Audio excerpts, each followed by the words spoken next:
I haven't been able to do a video or anything really these last few days because on Tuesday I got 3 fillings in my local dentist, an excellent dentist, very good practice, but it involved 3 local anaesthetic injections. This, I think, was something that you'd use to maybe tranquilise a tiger in Dublin Zoo. I'm not afraid of needles or that kind of thing, but I'm well used to getting injections. My mouth is fairly grotty as it is, so I'm kind of having to step that one up because, I'm 47 now and I don't need, I want to hold on to my teeth. But anyway, it would have tranquilised a tiger in the zoo. And I'm still not fucking over it. I'm not over it. But anyway, this is why, I can still feel the part of my mouth where the big needle went in. He used 2 needles. And I got 3 injections, all on the left side of my face. 1 upper tooth and 2 lower teeth. And the equipment to use was like a JC fucking B. And the sound, the sound of it, Jesus Christ, I suppose it was good that I was anaesthetised. Bloody hell. I mean, my teeth are, biting down on things really well now at the moment. It's a pity I have no appetite because my stomach is turned because of the anaesthetic. Jesus. But, I came out of there, I thought I'd had a stroke. I thought the whole the left side of my face was numb. I literally, I was texting my mother. I can't speak, I was saying to her, the whole left side of my face is not. I emphasise stroke victims now. I feel your pain. I was when I was trying to speak to people. I just got into the car and drove home, and I went to bed for 4 hours.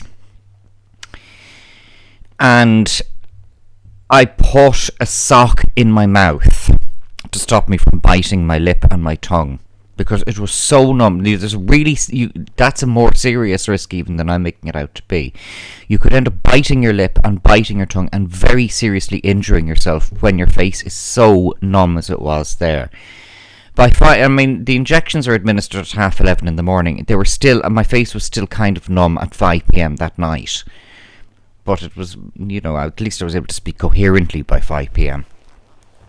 There had been no long term. I thought, I was terrified. I said, has the nerve been damaged here or something? No, it wasn't. Everything's cool, ultimately.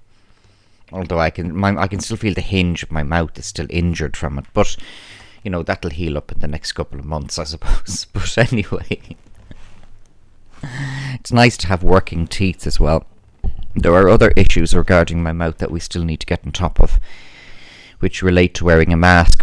And I have a beard now. I have a full beard at the moment. Can't wear a mask over a full fucking beard. The static is crazy, particularly if it's a leather mask.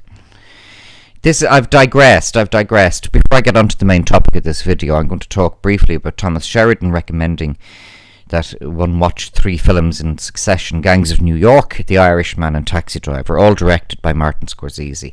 Scorsese's a genius. There's nobody, he stands alone in his talent as a director. Absolutely, I'm a big fan of his. I was a big fan of his even before watching those. My favourite Scorsese film is The King of Comedy. I think it's just such a brilliant piece of cinema. The King of Comedy. And Scorsese's, one of his talents is picking the right actors. He casts very well. Robert De Niro was fabulous as Rupert Pupkin in The King of Comedy. And in Taxi Driver, then having watched Taxi Driver the other night, I saw that De Niro, whether he was conscious of it or not, was taking the character of Travis Bickle and he kind of developed it into an older version for The King of Comedy. What we see in those 3 films, I'll do a video in more detail about those 3 films later, but briefly, what we see in those 3 films is, and I think Thomas was getting at it primarily, the NPC mindset, particularly in Taxi Driver, and how the Democrats are an incorrigibly corrupt influence in the United States. They're seditious, the Democrats are. Don't forget that it was the Republicans who abolished slavery, not the Democrats. The Democrats paint themselves as the good guys, but they have a heritage of being a racist and a very, very violent and psychopathic and psychotic party, like Fine Gael here in Ireland. Gangs of New York shows Irish immigrants arriving, just stepping off the boat in New York and having missiles thrown at them. and being abused and screamed and shouted at. They did not have woke NGOs telling them to come in, stick their hand out, get lots of free homes and free money, and then criticise the Irish people for so doing. I think that's what a lot of people find more offensive than anything else. It's the fact that particularly gullible people who have emigrated in here have been goaded into race baiting by cynical NGO officers. The people who emigrate to a country aren't to be blamed. They're not to be targeted for hatred, either the Irish who arrived in New York or the people who are arriving in Ireland now. Don't blame them. Don't target them.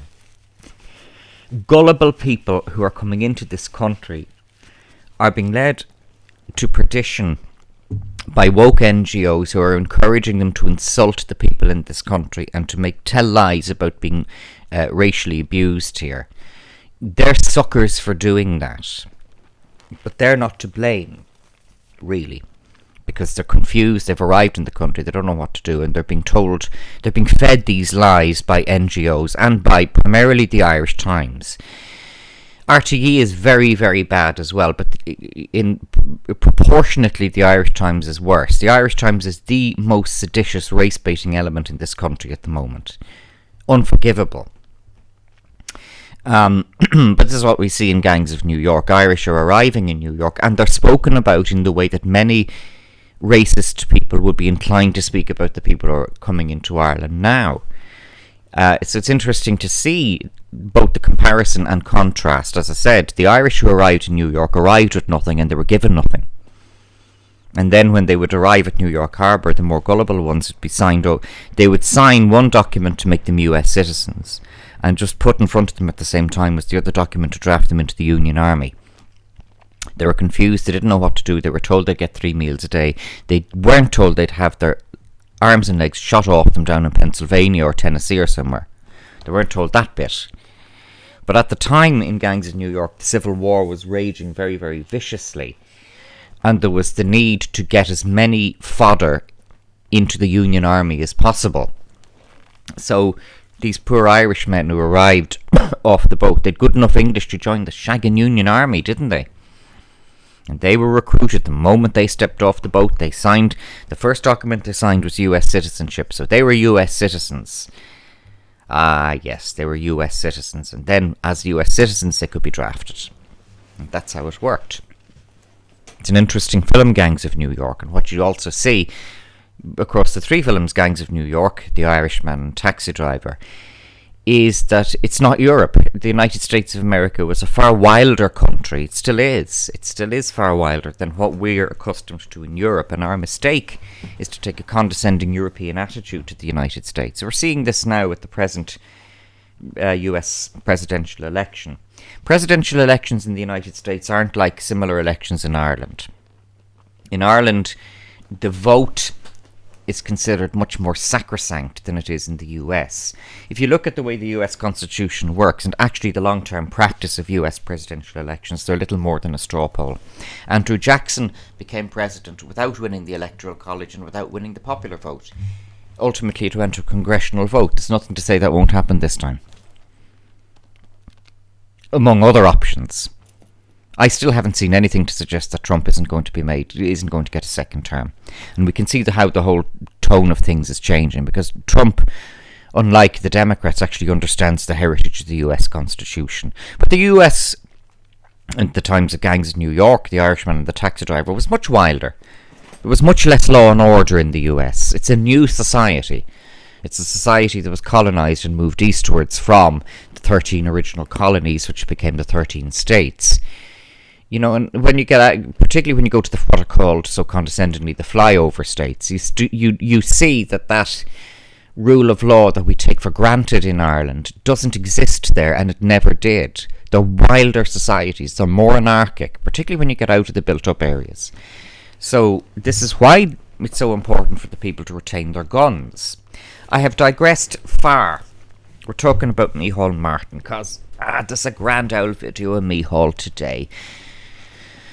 I don't know what he says, telling people to put on masks or something like this, but he got a bit snappy in the Dáil yesterday or the day before when people were talking about vaccines. So one TD had the temerity to question the vaccines and why Big Pharma shouldn't just be allowed to do what it wants, and Micheál Martin snapped at him and told him to get real. We're seeing an interesting thing with Micheál Martin. I've put up a few videos before saying that he's the Wicker Man. Micheál Martin is a sucker. I think of Rihanna Fenty. Rihanna Fenty is rude to people who come up to her in public and try to take selfies and all of that. Cameron Diaz, an irritating actress who played the lead female in Gangs of New York, she's a very irritating actress. She was quite good in the part. I imagine she was very competent, but she's probably quite difficult to work with. I don't know. But both of them are notorious for more or less telling people who come up to them to fuck off. Rihanna would say that. I don't think Cameron Diaz would quite use those words. Rihanna has. And for a long time I got a bad vibe off Rihanna. Actually, I still do. She's not like Ariana. I get a really nice vibe off Ariana. I get the feeling Ariana's actually a really nice, sound woman in real life. I get the impression that Rihanna is probably not. That's putting it mildly. But it's an interesting video of a man in the airport. He'd waited. He knew Rihanna was flying into JFK or somewhere in America. She was flying from LA or wherever. She was just flying across the US. It was an internal flight. And he waits at the top of an escalator. She comes up the escalator and he is there with a camera, a real camera, to photograph her. And she more or less tells him to fuck right off. Get out of my face. She doesn't use those words. She says, give me a minute. And I've come around to the conclusion that Rihanna is actually 100% right. What kind of NPC normie would wait in an airport to photograph Rihanna? You know, she is treating them with the contempt they deserve. Previously, even up to 2 or 3 months ago, I said, no, that's no way to treat your fans. Fuck it, it is. Fuck it, it is. Rihanna jeers people online. Some kid tried to imitate an outfit of Rihanna's and made an, you're not going to really be able to imitate one of Rihanna's $20,000 outfits by getting your own cutting from Walmart. It's not going to work. And she jeered them. She jeered them mercilessly. People said, "Oh, Rihanna's a bitch. Rihanna's a bitch." No, what Rihanna is actually saying to these people is, "Don't be a fucking stan. Fucking snap out of it. Do your own thing." That's actually in her own way, that's what Rihanna is saying to people. And it only occurred to me, she's saying, don't be so fucking sad that you're aping an outfit I wore, or that you're standing at the top of a fucking escalator in the airport to take a photo of me with a camera you brought for the purposes. Would you get a fucking knife? And she's right. My outlook on that has changed totally recently, particularly with the mask scam and the way that we're seeing the reality of those among us. Somebody posted, I think, on Twitter today, how people have changed. I said, no, they haven't changed. The circumstances have changed and we're seeing what they always were. And that's the truth. We're seeing what they always were. The mask thing in particular, I don't recall anything in this country like the mask thing. That was such a fucking shit test and a psyop, the mask thing. We saw the monsters among us with the mask thing, and I will not forget. I will not forget those ones in the supermarket who came up to me, not the staff. They're under stress. One assistant manager asked me to wear a mask. I said no, he was okay about it. I didn't do a D-Wall thing and quote United Kingdom law to him or that kind of thing, because D-Wall's a fucking idiot. D-Wall is a fucking idiot, and all she does is discredit bona fide anti-maskers like us, where an animal like Conor Gallagher is able. She gives a beast like Conor Gallagher then the opportunity to jeer them and to gaslight. People took exception to Conor Gallagher. I've been taking exception to Conor Gallagher for years, except for the fact that these days I largely ignore him. But the mask scam in Ireland has shown us the reality of what was always among us. Always remember that. The people, if you want to call them that, the entities haven't changed. It's that the situation has changed to reveal a reality that was always there. Thomas Sheridan says, remember it. They're the ones who would call to your front door. They'd bludgeon down your front door. They'd burn you alive to get a tin of dog food that you might have when everybody else is starving. That's right. That's not an exaggeration. And we're not being alarmist. I'm an optimist. Thomas is an optimist.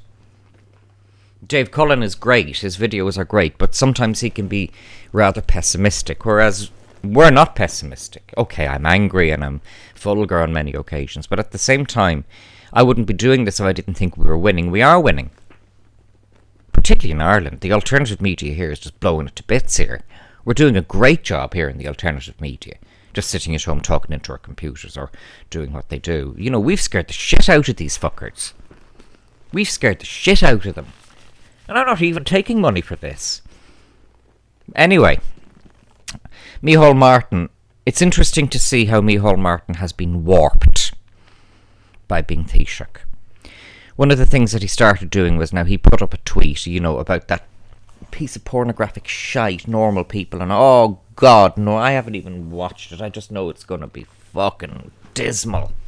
If it's on RTE, you can be certain it's going to be fucking dismal. Normal People. Martin put up a tweet last week. Glad to see Normal People won some kind of award somewhere. And everybody's been saying, oh, fucking stop imitating Varadkar trying to be down with the kids. Varadkar was bad enough. You're better than this. But actually, he's not better than that. It is interesting, though, to see in the optics recently, Martin has been aping a lot of the fucking crap Varadkar went on with, walking down steps to podiums. Oh, please stop it. Stop it, you fucking sucker with your fucking doughy face.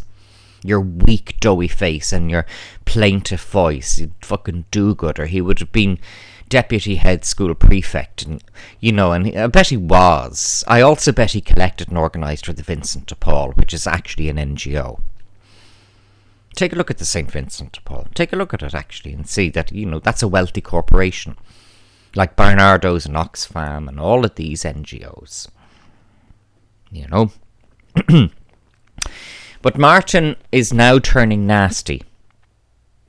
And that reminds me of, say, a good teacher who finds themselves in an abusive school and has to cope.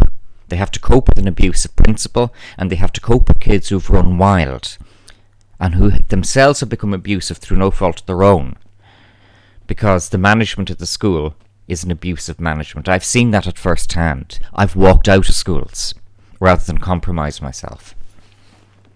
I've walked out of schools rather than compromise myself, because I've seen what happens when you have a psychopathic school principal. Varadkar is still, you know, and Martin is such a fucking sucker and such a cock, because Varadkar has been undermining him from day one. The moment Martin got the nominal position of Taoiseach, Varadkar made it clear he wasn't backing down. But sure, we could have told him that. At the general election this year, Martin had his last chance. He could have just turned around and said, okay, we didn't get the majority in the Dáil. I'm resigning now. We'll have another general election. But instead, he had to be king for a day. I've said this, I've done a video about this, I've used this metaphor before. Martin had to be king for a day. So what's turning out now is Martin's turning into that teacher who was a good, well-intended teacher, but is stuck in an abusive environment and hasn't got the courage to walk out. He's now telling people to get real when they question the narrative regarding Big Pharma and vaccines. At the same time, though, Martin will not stand up to RTE. Oh, no, no, no. Martin has said that he approves of what happened in RTE. There should be no further action. So they let Eileen Dunn come on and do her Bruce Jenner impression with her droney voice and her... Like, Eileen Dunn... I had Eileen Dunn's face the other day, but I was cured. I've gone back to normal now. Eileen Dunn has that face for real. You know, like Eileen Dunn's face defies gravity. Part of her face fucking defies gravity, let alone her drone voice. I wonder what she was like before the operation. I mean, you know, has she had electrolysis for the facial hair or that? But anyway, you know, Eileen Dunn gives her apology, and David McCullough, who has me blocked on Twitter, no shit, gave an apology. And Micheál said, well, hey, it's cool. Okay, well then, if we break the mask rule, if we stop social distancing, we'll just claim that in our defence. And trust me, if I'm ever apprehended for that, I fucking will, and I'm not joking. Whatever about the golfers. Because what those bastards in RTE did was during the lockdown, during a level 5 lockdown. The golfers are only during level 2 or 3 or level 4.76 or whatever. But this was supposed to be the height of a level 5 lockdown. They all give RTE, John Williams, that corona-headed monster John Williams, gives 2 fingers to all of the people in this country who are actually trying to obey the law, not like me. I haven't obeyed it. Well, I have actually. I've stuck with the mask exemptions. I'm not breaking the law. Whatever that monster Conor Gallagher comes out with, that thing Gallagher. We're not breaking the law by claiming those exemptions. That's the law. We're entitled to interpret the law the way it's written, not the way Conor Gallagher thinks it should be. Go back to Miriam Lord's house, Conor. Go on. Bring her another bottle of wine, another Sex and the City box set. The two of yous are a fucking marriage made in heaven. Once you get used to the smell of stale fucking cat litter in Miriam's bedsit, you'll be cool. Fucking hell. But, the RTE stars, the RTE presenters have shown us that, they can flout the law with no consequence. Did they get any pay deducted? No. Did they get any disciplinary sanction? No. So it's cool. If they can do it, so can we. And if I'm apprehended for not wearing a mask or not social distancing or any of that, I will claim that in my defence. They got away with it, so can I. Easy, simple. So here you have this beast, Martin, now, saying to people to get real and lecturing us about, we're all in this together and putting on a mask. No, Micheál, you're a sucker. You're a dipstick, Micheál. You're a fucking idiot. Little pasty cork face. You're a fucking idiot, Martin. You didn't top the poll when you ran down in Cork this time for a fucking reason, because people don't like you. People like Trump. There are, look at the state of our politicians. Look at the fucking state of these bastards. Simon Harris, that emaciated, squeaking, stinking monster Harris. Owen Murphy. But, they got voted. They got voted in. That's why I don't sympathise with the Irish people. You voted for it. You chose this. Live your fucking dream here now with all of your prospects and income and assets being stolen from you by these psychopathic beasts. It doesn't bother me. You chose it. You had your chance in February. Okay, what chance did they have, people say? Well, if you'd voted for the Shinners, you'd have been ending up with a woke globalist party. That's right. But if you'd voted for independence and brought in a Dáil full of independents, we would be in a different situation today, because a cabinet made up strictly of independents, and I don't mean faux independents like that clown Shane Ross, I mean real independents, would not have been as susceptible to the groupthink that kicked in late February, March of this year. Because they fucked around for so long to find a government, we were stuck with Radgar and those horrible fucking Fine Gael losers, and they sold the country down the Swanee. They sold us down the Swanee. And they used RTE and the Irish Times to propagate their lies. Doesn't matter to me. I'm okay. Actually, I am okay. But I'm watching what's going on here. I jumped ship many, many, many years ago. I saw that the ship had hit the iceberg many, many years ago. I jumped. I got away. I saw it was coming. I'm not saying it to be smug or gloating, but it's the truth. Many, many years ago, I realised that the government lies to us and isn't our friend. Yet, in a way, the person who stopped Rihanna on the escalator is rather like the person now who still says, you have to listen to the government and social distance and we're all in this together. You deserve whatever the fuck you get. Rihanna was right. Okay, she is rude. I imagine she's probably quite difficult to work with as well. Probably Cameron Diaz is as well. People love Ariana and Celine Dion. I like Celine Dion is a very clever, witty woman. I like Celine Dion a lot, actually. And I like Ariana. I get really good vibes off both of them. And actually Beyonce. But, I don't get good vibes off Rihanna. I don't get particularly good vibes off Cameron Diaz. But Rihanna is right. You want to behave like a fucking cook, coming up accosting me on a fucking escalator in an airport. Don't be surprised if I tell you to fuck right off. Rihanna had it sauced, actually, when I think about it.